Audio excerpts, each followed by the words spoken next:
کہ جو شخص یہ چاہتا ہے اللہ میری نسلوں کے لیے رزق کے دروازے کھلے رکھ، رزق کے روحانی اور رزق کے جسمانی، اللہ میری نسلوں کے لیے دنیا کی مہنگائیاں، حالات، کرائسس، ناکامیاں، اور پتہ نہیں آگے مہنگائیوں کی صورتحال کیا ہوگی، لیکن اللہ مجھ سے اور میری نسلوں سے رزق نہ چھین، تو فرمایا اس شخص کو کہے کہ سورۃ فاتحہ پڑھ، اور سورۃ فاتحہ کو ایک بار پڑھ، اور جب پہنچ ایاک نعبد و ایاک نستعین، اس کو 40 منٹ ایسے وجدان، ایسے درد، ایسی کیفیت کہ کوئی دنیا کا کوئی فرد مجھے یاد نہ رہے سوائے اس کی ذات کریمی کے، اور اس کو دہرا دہرا دہرا دہرا، اس کو دہرا، اور کہا کہ میں نے وہ پڑھنا شروع کر دیا، پڑھنا شروع کر دیا۔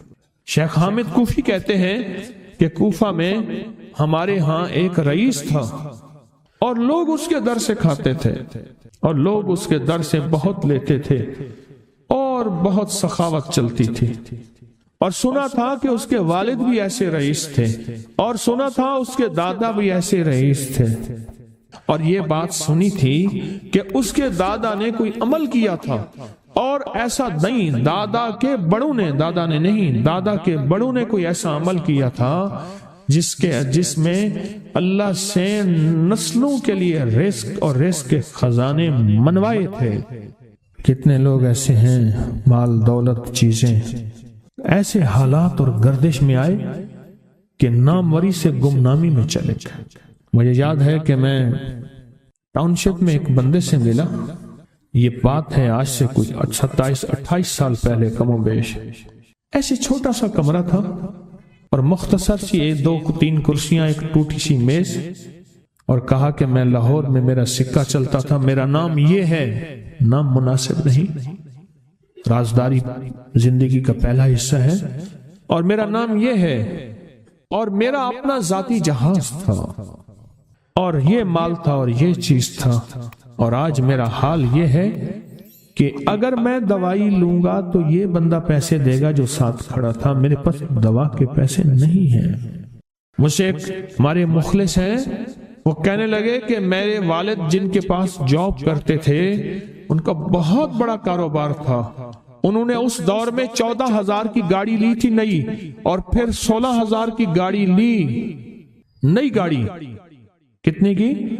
16,000 کی گاڑی لی، 100 کا نوٹ بانٹتے تھے، صبح سے شام تک، شام سے صبح تک لوگ لین لگا کے لیتے تھے، اور جس دور میں 250 روپے کے 5 مرلے جگہ ملتی تھی، 250 فٹ جگہ ملتی تھی، نہ 125 فٹ، 125 جگہ ملتی، 5 مرلے 250 روپے کی، اور وہ بیچتے تھے۔ اور پھر ایک وقت ایسا آیا ہر چیز ختم ہو گئی۔ میرے پاس ایک ڈرائیور تھا، وہ کہنے لگا کہ میرے مالک ہیں جن کے پاس پہلے میں کام کرتا تھا، ان کے حالات آ گئے تو میں نے آپ کے پاس آپ کے ڈرائیوری کی، اگر رمضان میں کوئی بچا ہوا لنگر ہو تو انہیں بلا لوں، آپ دے دیں گے؟ تو ہم رمضان میں مجمع آتا تو کوشش کی جاتی ہے کہ ان کو کھانا تازہ کھلایا جائے، تو میں نے کہا ٹھیک ہے، کہا کہ کچھ پیسے بھی ہو جائیں۔ کون ہے؟ کہا کہ فلاں لاہور کا، نہیں جانتے آپ؟ ہاں جانتا ہوں، اتنی بڑی سوسائٹی ہے بڑی مالداروں کی۔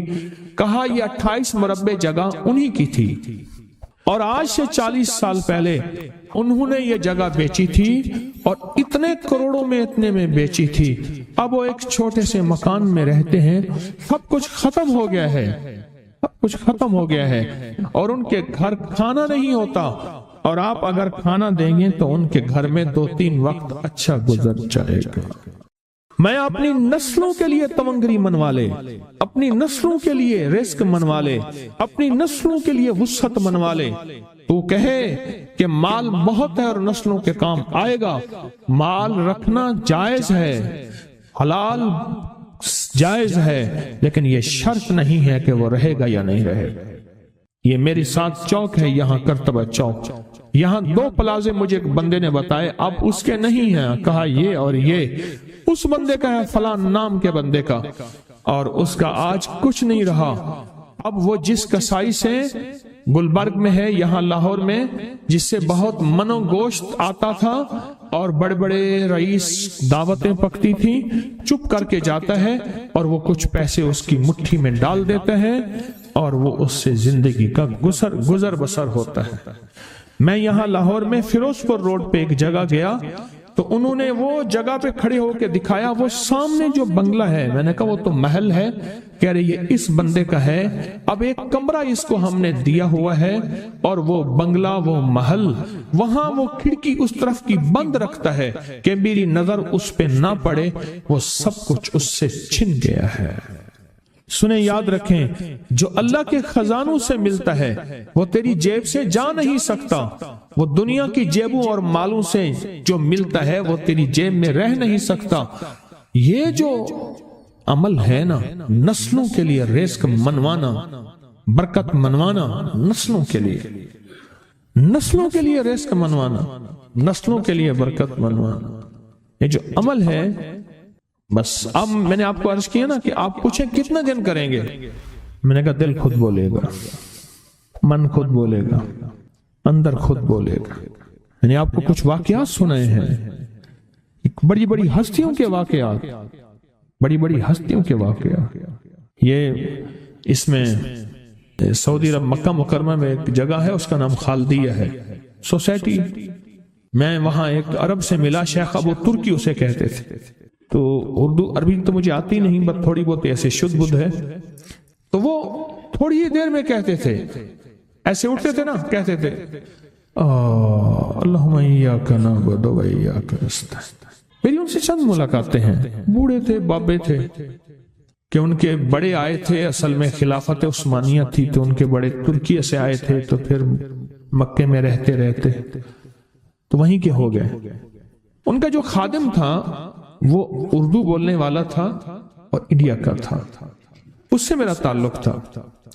تو میں نے اس سے پوچھا، میں نے کہا تیرا جو ہے یہ بابا یہ کیوں پڑھتا ہے؟ یہ پتہ نہیں، میں پوچھ کیوں پڑھتا ہے؟ اس نے کہا جلالی بابا ہے تو کہے گا مجھ سے۔ میں نے کہا میرا کہے؟ اچھا، وہ میرے اشارے دیکھ رہا تھا، تو اس نے عربی سے پوچھا کیا کہتا ہے؟ اس نے ڈرتے ڈرتے کہا کہ جی آپ یہ کیوں پڑھتے ہیں؟ تو بڑا خوش ہو گیا، کہنے لگا پہلا بندہ ہے جس نے مجھ سے پوچھا، آج تو کسی نے پوچھا نہیں، پہلا بندہ ہے جس نے مجھے یہ پوچھا ہے۔ کہا جب ہم چھوٹے تھے ہمارے پاس بہت غربت تھی اور تنگ دستی تھی، تو میرے والد ہمیں بٹھا لیتے تھے اور ہم سورۃ فاتحہ پڑھتے تھے، اور جب پہنچتے تھے نا ایاک نعبد و ایاک نستعین پر، تو پھر اس کو میرے والد کہتے تھے دہراؤ، بہت زیادہ پڑھو، بہت زیادہ پڑھو، بہت زیادہ پڑھو، بہت زیادہ پڑھو۔ کام پڑھتے تھے، بہت زیادہ پڑھتے تھے، بہت زیادہ پڑھتے تھے، اور کہا میرے والد پھر دعا کرتے تھے اور ہم آمین کہتے تھے، اور میرے والد کہتے تھے چلو مبارک ہو، ہمیں جو ہے اللہ پاک وہ فلاں چیزیں، وہ حلاوے، وہ چیزیں کھلائیں گے۔ کہہ رہے ابے کو دیکھتے تھے، ابا جی ہمارے پاس تو پیٹ بھر کے روٹی نہیں ہے، آپ کہتے ہیں اللہ وہ کھلائے گا، وہ کھلائے گا، اور ابا ایسے خوش ہو جاتا تھا۔ کیوں؟ ابے کو یقین تھا کہ سورۃ فاتحہ اس کریم نے قبول کر لی اور میرا کام ہو گیا۔ وَمَن يَتَوَكَّلْ عَلَى اللَّهِ، آ میرے بندے میری ذات پہ بھروسہ کر کے دیکھ، میرے قریب آ کے دیکھ، مجھ سے دوستی لگا کے دیکھ تو صحیح، پھر میں کر کے دکھاؤں۔ اللہ پاک نے نا بعض لفظوں میں چابیاں رکھی ہیں، اور بعض لفظ، بعض بول چابیاں ہیں، چابیاں رزق کی، برکت کی، عنایت کی، عطا کی، کرم کی، فضل کی، اور بے بہا سمندر کو دینے کی بعض لفظوں میں رب نے چابیاں رکھی ہیں، اور بعض لفظ خود چابیاں ہیں، رزق کی چابیاں، صحت کی چابیاں، برکت کی چابیاں۔ یہ سورۃ مائدہ کی آیت نمبر 114، یہ عنایات اور عطاؤں کو عرشوں سے متوجہ کرنے کی چابی ہے۔ یہ صرف روٹی رزق کے لیے نہیں ہے، من پسند کھانے کے لیے نہیں ہے، یہ تو اس کا ایک چھوٹا سا فائدہ ہے۔ یہ تو اس کا ایک مختصر فائدہ ہے۔ یہ بنیادی طور پہ اس کی رحمت، عنایت اور عطا کو متوجہ کرنے کے لیے ایک حیرت انگیز تحفہ ہے، حیرت انگیز تحفہ۔ اس کی عنایت، عطا اور برکت کو متوجہ کرنے کے لیے ایک حیرت انگیز تحفہ ہے۔ یہ رزق اور دولت کی چابی ہے، یہ برکت کی چابی ہے۔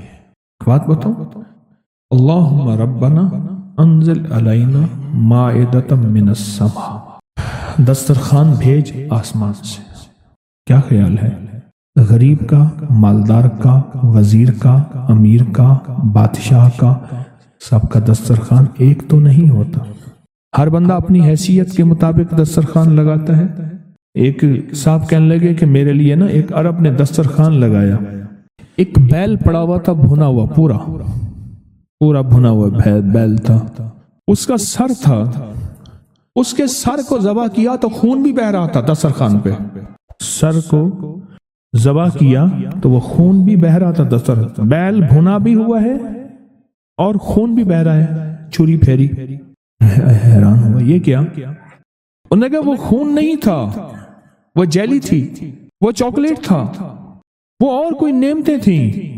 پھر اس بیل کو کھولا تو اس میں سے بکرے نکلے بھنے ہوئے، پھر بکروں کو کھولا تو اس میں مرغیاں نکلی ہوئی بھنی ہوئی، پھر مرغیوں کو کھولا تو اس میں انڈے نکلے اور میوے نکلے۔ بادشاہ کا دسترخوان ہے تو وہ اپنی حیثیت کے مطابق اس کا دسترخوان ہے، اپنی عظمت کے مطابق دسترخوان ہے۔ میرے اللہ کا دسترخوان، انزل علینا مائدۃ من السماء، اور مولا دسترخوان دے ایسا جیسے عید ہو جائے۔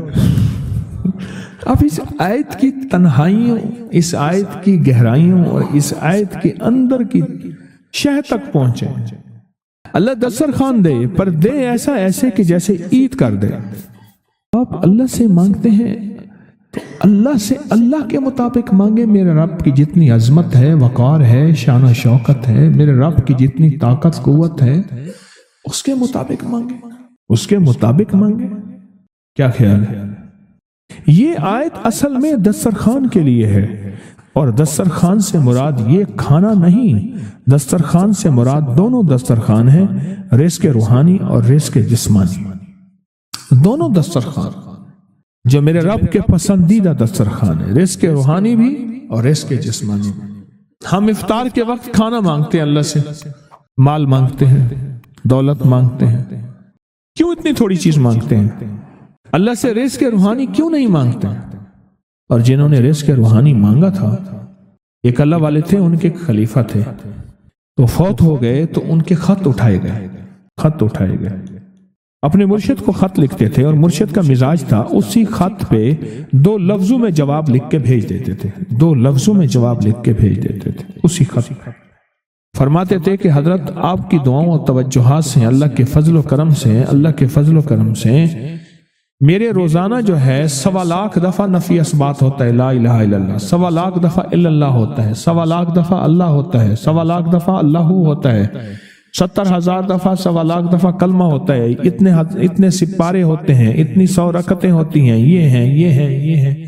وہ اسکول کے ٹیچر بھی تھے، وہ 5 وقت نماز بھی پڑھاتے تھے، ان کے بہت سارے بچے بھی تھے، ان کی زندگی کا یہ نظام بھی تھا، پر انہوں نے یہ سارا کچھ لکھا اپنے مرشد کو، کہا کہ خط اٹھا کے دیکھیں، حیران ہو جاتے تھے۔ مجھے ایک بندہ نہیں، میرے پاس اب بھی کئی بندے ہیں کہ اتنے ارب درود پاک پڑھا، اتنے ارب، لاکھ نہیں، ہزار نہیں، کروڑ نہیں، اتنے ارب درود پاک پڑھا، اتنے ارب کلمہ پڑھا، اتنا ارب سورۃ اخلاص پڑھی اور فلاں پڑھا۔ مجھ سے غلطی ہوئی، ایک دفعہ ان کا خط آیا تو میں نے رسالہ اس وقت چھپ رہا تھا، میں نے کہا یہ خط بھی اس میں ڈال دو، چھاپ دو۔ کئی ٹیلی فون تو میں نے سنے، ایک فون مجھے یاد ہے اچھی طرح، کوئی 6 7 8 کی بات ہے، 2000۔ اس نے کہا میں ہوں اوان، اور آگے سے یہ ہٹا دوں تو بن جاؤں گا حیوان، لفظ ہٹا دوں تو میں یوں بن جاؤں گا۔ تمہیں پتہ ہے تم نے یہ کیا چھاپا ہے؟ شرک اور بدعت، جھوٹ چھاپتے ہو، دھوکہ دیتے ہو۔ وہ سچا تھا، غلطی ہماری تھی۔ برتن نہیں ہے، اس برتن کے مطابق وہ برتن چھلک پڑا۔ اس پہ ایک بات بتاؤ، حضرت ابو ہریرہ فرماتے ہیں میرے حضور نے مجھے علم کے 2 برتن عطا فرمائے ہیں۔ ایک وہ ہے جن کا میں نے اظہار کر دیا، اکثر احادیث حضرت ابو ہریرہ سے ثابت بھی ہیں، یعنی راوی بھی ہیں۔ علم کا وہ برتن ہے، ایک وہ میں نے دے دیا، اور ایک علم کا ایسا برتن ہے اگر میں اس کا اظہار کر دوں، ایک روایت تو یہ ہے کہ لوگ تلوار کھینچ کے میرا سر جدا کر دیں، ایک روایت یہ ہے کہ گدی سے میری زبان کھینچ لیں۔ میں نے وہ علم کا برتن چھپا کے رکھا۔ ان کا خط تھا کہ اتنا سوالا، انہوں نے اللہ سے رزق روحانی کا دسترخوان منوا لیا تھا کہ اللہ یہ دسترخوان تیرے خزانے میں کمی نہیں ہے، یہ دسترخوان مجھے عطا فرما۔ رزق روحانی کا دسترخوان اللہ نے منوا لیا تھا، اللہ سے منوا لیا تھا۔ آپ اس آیت کے ذریعے اللہم ربنا، میں نے ایک عرض کیا تھا جن دعاؤں سے پہلے ربنا اور اللہم آئے، جن دعاؤں سے پہلے ربنا اور اللہم آئے، ان دعاؤں کی قبولیت، محبوبیت، مقبولیت، تاثیر، کمال بہت اور دعاؤں سے بہت زیادہ آگے ہے۔ اس دعا میں اللہم آئے ربنا انزل علینا مائدۃ من السماء تکون لنا عید، مولا دسترخوان بھیج آسمان سے، مولا دسترخوان بھیج آسمان سے، دسترخوان بھیج آسمان سے، اور ایسا دسترخوان آسمان سے بھیج جو تیری شان کے مطابق ہو، پھر آپ کی نسلوں میں رزق، دولت اور صحت، برکت، اور پھر کمال سوچ نہیں سکتے کہ علم کے خزانے، روحانیت کے خزانے، ذکر، تسبیح، سجدے، عبادات۔ اچھا، ہمارے ہاں عبادات میں ایک وہ عبادات ہیں جو ہم کرتے ہیں اور یہ بالکل ٹھیک ہے، نفل، اشراق، چاشت، اوابین، تلاوت، تسبیحات۔ ایک لمحہ بندے پہ ایسا آتا ہے اس کی ظاہری عبادات مخفی ہو جاتی ہیں، اور یہ ہر کسی پہ نہیں آتا۔ امام مالک پہ آیا تھا کہ وہ پھر گھر میں بند ہو کے رہ گئے تھے، پھر جنازہ وہیں سے نکلا تھا، وہ کتنے سال گھر سے باہر نہیں نکلے۔ اس آیت کے ذریعے اللہ سے منوائیں۔ ہمارے یہاں ایک پیر صاحب تھے، میرے والد صاحب رحمۃ اللہ علیہ، ان کا باغ اور ہمارا باغ آپس میں اب بھی ایک ہی ہے، دیوار کے ساتھ دیوار ہے، بنے کے ساتھ بن۔ تو وہ ان کے ہاں گئے تو ایک بابا جی جھاڑو دے رہے تھے، اور صبح شام کی روکی سوکی ملتی تھی، اور بس ہر وقت غلامی ہوتی تھی۔ تو مجھے والد صاحب نے بتایا کہ میں اس بندے کو جانتا ہوں، اس نے اتنی مربع، اتنی ایکڑ، اتنی زمین جو ہے اٹھا کے ساری پیر صاحب کو دے دی، اور ساری زندگی پیر صاحب کے 2 وقت کی ایک سوکھی پوکی روٹی، آخر وہیں مر گیا اور اس کو کفن دے کے دفن۔ اسے پیر صاحب نے مجبور نہیں کیا، دعاؤں کی طاقت ہے، دعائیں نسلوں کو کھلائیں گی، پلائیں گی۔ پر ایک تجربے کی بات بتاؤں، بڑوں کی بات، دعاؤں کی برکت سے اللہ حلال طیب طاہر کھلائے گا۔ میرے پاس ایک صاحب ہے، کہنے لگا کاروبار کو زوال ہو رہا ہے، کورنگی میں، کراچی میں فیکٹریاں، ملیں اچھی خاصی ہیں وہ ایریا، تو کہا کاروبار کو زوال ہو رہا ہے، اور کاروبار زوال پہ چلا گیا ہے، کمپنیاں 2-4 بند ہو گئی ہیں، زوال ہو رہا۔ میں نے اللہ کا نام دیا، پھر ملے، کہا کچھ نہیں ہے۔ اچھا، میں نے کہا یہ اب پڑھیں آپ، اللہ پاک دکھائے گا مجھے۔ انہوں نے خود بتایا، میں ایسے کوئی سمندر ہے اس کے کنارے کھڑا ہوں، کہنے لگے کراچی کا سمندر نہیں، کہاں ہے؟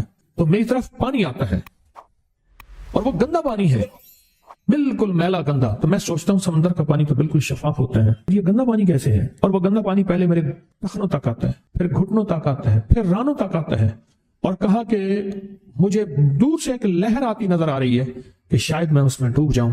آواز آتی ہے چلا جا، تیرے رزق میں کوئی مشکوک رزق داخل ہوا ہے، ہم تجھے پاک کرنا چاہتے ہیں، اور یہ سارا مشکوک رزق ہے، اور تیرے مال کو ہم نے اس لیے کم کر دیا۔ گھبرا نہیں، استقامت سے ہمارا نام لیتے رہنا، بہت جلد تجھے ہم پاک کر کے پھر پاک مال دیں گے۔ پاک کر کے، عجیب بات ہے، پاک کر کے پھر پاک طیب طاہر مال دیں گے۔ گھبرا نہیں، ہمارا نام لیتے رہنا، تو ہو کسی بھی حال میں مولا سے لو لگائے جا، قدرت ذل جلال میں کیا نہیں گڑ گڑائے جا۔ چین سے بیٹھے گا اگر کام کے کیا رہیں گے، پر گونا نکل سکے گا مگر پنجرے میں پھڑ پھڑائے جا۔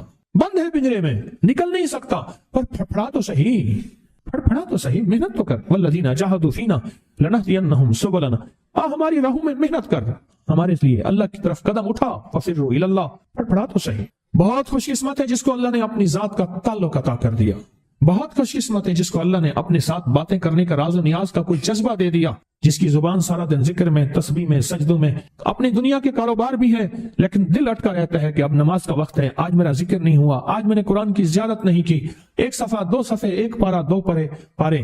خوش قسمت انسان ہے آپ بہت نصیبوں والے ہیں، آپ بہت نصیبوں والے ہیں، یقین جانیں۔ دنیا کا خوش قسمت انسان وہ ہے، دنیا کا نصیب و بخت اور مقدر والا انسان وہ ہے دنیا کا جس کو اللہ پاک کہے تو ہو اور میرا نام ہو، بس وہ درود پاک کی شکل میں ہے۔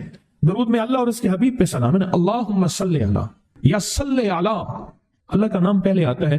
میرا درود ہے، کلمہ ہے، تسبیح ہے، کوئی ذکر ہے، مسنون دعائیں ہیں، بس میرا نام ہو اور تم ہو۔ بعض اوقات اللہ دنیا تھوڑی کر دیتا ہے، رزق تھوڑا کر دیتا ہے، لوگ تانے دیتے ہیں۔ صدیق اکبر رضی اللہ تعالی عنہ کو تانے دیتے تھے کہ تیرے پیر نے تجھے یہ دیا ہے، نعوذ باللہ، تجھے فقیر کر دیا، تجھے غریب کر دیا، اور تُونے ٹاٹ کے کپڑے اور سیہ کر دیا۔ تانے دیں گے بعض اوقات، بعض لوگ بہت تانے دیں گے۔ میں نے ایک دفعہ مجھ سے کہنے لگے کہ مجھے دنیا بہت تانے دیتی ہے، تو میں نے کہا میرے ساتھ سودا کر لے، اگر زیادہ تھک گیا ہے، اب تک جو تسبیح ذکر کا نور ملا ہے وہ مجھے دے دے، میں اللہ سے کہتا ہوں کہ اللہ اس کو مال دولت دے دے، یہ سب چھین لے۔ کہا نہیں، یہ سب کچھ تو اس کے پاس بھی ہے جس کو کلمہ نصیب نہیں ہوا، یہی تو میرے پاس ہے، اگر یہ مجھ سے چھن گیا تو باقی میرے پاس بچے اور رہے گا کیا؟ بچے اور رہے گا کیا؟ بچے اور رہے گا کیا؟ آپ سارا دن بیٹھ کے اپنے بارے میں سوچا کریں کہ اللہ تو نے مجھے کن راہوں پہ لگا دیا، کن راستوں پہ لگا دیا۔ پیر خانے سارے اچھے ہیں، ہمارے دل میں سب کا احترام ہو، لیکن اللہ تو نے مجھے کون سے پیر خانے پہ لگا دیا جو مرشد اللہ سے مانگنا سکھاتا ہے؟ کہتا ہے اگر میں مر بھی جاؤں، اس دنیا سے رخصت ہو جاؤں، موت آخر ہے، تو پریشان نہ ہونا۔ کہا کہ وہ ایک راہیں دے کر گیا ہے، انہی راہوں پہ چلنا ہے۔ ایک وقت تھا پیر صاحب تھے، تعویذ دیتے تھے، تھپکی دیتے تھے، دعا کر دیتے تھے، اللہ میرے کام بنا دیتا تھا۔ پیر گیا، دعا بھی گئی، تھپکی بھی گئی، تعویذ بھی گیا۔ نہیں، پیر جائے پر پیر کا رب تو ہے نا، فَأَيْنَ اللَّهُ، اللہ کہاں جائے گا؟ پیر کا رب تو ہے، اور اصل وہی ہے۔ کل من علیہا، ساری چیزوں کو فنا ہے، اسی کی ذات کو بقا ہے۔ کتنے خوش قسمت ہیں، اللہ نے مجھے اپنا نام نصیب کر دیا، اللہ نے مجھے اپنا نام نصیب کر۔ ایک صاحب میرے پاس آئے، کہنے لگے مجھ سے ذکر نہیں ہوتا، تسبیح نہیں ہوتی، کچھ نہیں ہوتا، میں ذکر کرنے لگتا ہوں گالیاں آ جاتی ہیں، میں ذکر کرنے لگتا ہوں میرے منہ پہ گالیاں آ جاتی ہیں۔ کہا کہ میں دیتا نہیں ہوں، پر منہ پہ زبان پہ گالی جاری ہو جاتی ہے۔ آپ لفظ پہ غور کیجئے، گالی جاری ہو جاتی ہے، میں دیتا نہیں ہوں، زبان پہ گالی جاری ہو جاتی ہے۔ تو ممکن ہے کہ میری زبان پہ ذکر ہو۔ میں نے اس سے پوچھا کہ کیا کرتے تھے؟ اس کا کوئی پیشہ ہے؟ مناسب نہیں۔ والد کیا کرتا تھا؟ اس کا بھی پیشہ تھا۔ اس پیشے کا اثر، اس رزق کا اثر، اللہ نے اپنا نام چھین دیا۔ دولت ہے، سب کچھ ہے، مال ہے، دنیا میں ظاہری عزت ہے، پر اللہ نے اپنا نام، اپنے نام کی لذت، اپنے نام کی حلاوت چھین، اپنے نام کی حلاوت چھین۔ اسے کہا صرف اور صرف درود پاک پڑھ، بس صرف درود پاک۔ کہ نہیں پڑھ سکتا۔ میں نے کہا پڑھے گا انشاءاللہ۔ میں نے اسے عرض کیا کہ میرے سامنے 11 دفعہ بیٹھ کے درود پاک پڑھ، جو درود تجھے آتا ہے 11 دفعہ بیٹھ کے پڑھ، درود پاک پڑھ۔ اور 11 دفعہ پڑھا، اس کی زبان پہ نہیں آ رہا تھا، آتا تھا پر زبان پہ نہیں آ رہا تھا۔ اس نے پڑھا پڑھا پڑھا، اور اللہ کے نام کی برکت ہے۔ کیوں میں نے درود کیوں بتایا؟ کہ اللہ کے نام کی برکت ہے کہ درود پاک وہ واحد عمل ہے، فرمایا اگر ریاکاری، دکھاوے کی نیت سے بھی پڑھو، اللہ کہتا ہے قبول ہے۔ دکھاوا، ریاکاری، لوگ مجھے نیک کہیں، لوگ واہ واہ کہیں، اللہ کے لیے نہیں کر رہا، حالانکہ یہ عبادت کبھی بھی اس کی بارگاہ میں قبول نہیں ہے، کبھی بھی قبول نہیں ہے جو اللہ کے لیے نہ کی جائے۔ پھر اللہ کہتا ہے نہیں، مجھے اپنے حبیب پہ درود اتنا پسند ہے کہ درود پڑھو اور جس حال میں پڑھو، حالانکہ مومن ریاکار تو ہو ہی نہیں سکتا، جس حال میں پڑھو میں قبول کروں گا۔ میں نے کہا میرے دل میں اللہ نے یہ بات ڈالی اسی وقت، اور یہ دلیل کے ساتھ ڈالی، میں نے اس کو درود بتایا، اور اللہ کا نظام دیکھیں، اس کی شان کریمی دیکھیں۔ پھر جو اس کی زبان پہ درود جاری ہوا، مجھ سے کہنے لگا کہ میں ہفتے میں 1.25 لاکھ کر لیتا ہوں، ہفتے میں 1.25 لاکھ کر لیتا ہوں۔ ایک دو اس نے مجھے عجیب خواب سنایا، کچھ خواب ایسے ہیں جو یاد رہتے ہیں۔ کہنے لگا میں دیکھا کہ ہاتھ ٹکڑے ہو رہے ہیں، ہر چیز ٹوٹ رہی ہے، اور ایک شور ہے، کوئی گونج ہے، اس کی وجہ سے ہر چیز ختم ہو چکی، اور مجھے کسی نے کہا قیامت آ گئی ہے۔ پریشان ہوں، کہاں جاؤں؟ ان المفر کلا لا وزر الى ربک یومئذ المستقر، کہاں جاؤں؟